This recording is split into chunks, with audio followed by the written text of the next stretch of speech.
le plus grand des amours. Le plus grand des amours qui puisse exister est celui qui se trouve sur le plan de l'âme.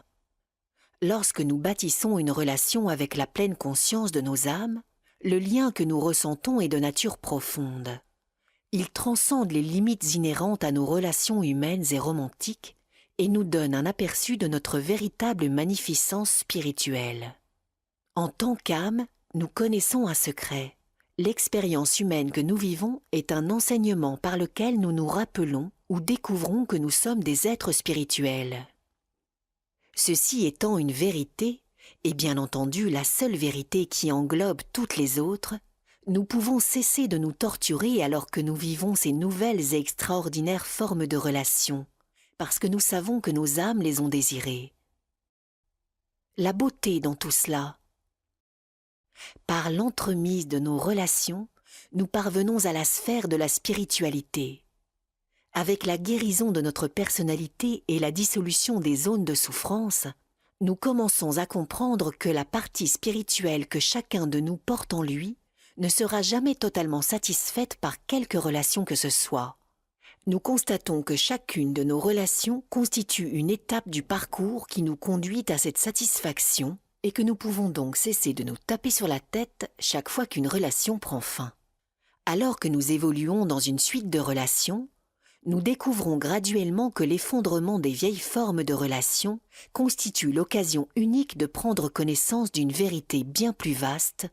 Nous sommes tous en relation les uns avec les autres. Nous baignerons dans cette vérité et nous nous acheminerons consciemment vers elle. Il va sans dire que ceci est le résultat du travail de ces dernières années et que l'avènement de ce nouveau millénaire nous révélera l'amour comme jamais il ne l'a été auparavant. Nos âmes savent qui nous sommes. Plus nous nous élèverons vers la magnificence vers laquelle notre âme nous pousse, plus le mystère de la vie pointe sous la forme d'une présence qui est en quelque sorte beaucoup plus puissante que la somme de toutes nos relations. Quand nous prenons de l'expansion, nous nous attendrissons et nos cœurs s'ouvrent. Notre façon de penser se modifie, nos obsessions diminuent et nos dépendances disparaissent peu à peu. Voici ce qu'est ce lent et noble processus par lequel, graduellement, nous laissons tomber le vieux et accueillons le nouveau. Nous ouvrons nos cœurs pour accueillir quelques personnes de plus, quelques expériences relationnelles de plus, quelques formes de relations de plus. Nous finissons par apprendre que les erreurs n'existent pas et que nos cœurs deviennent si grands qu'il n'y a plus de limites, de différences et de jugements.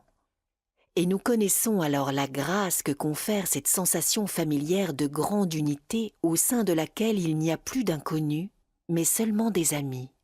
Le futur de l'amour consiste en cette ouverture totale, car lorsque nous nous ouvrons si grand, nous arrivons à un point où notre cœur peut accueillir tout et tous.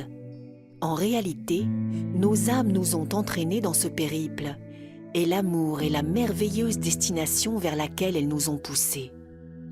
Enfin, nous pouvons sentir la joie. Enfin, nous sommes satisfaits. Enfin, nous retrouvons notre demeure.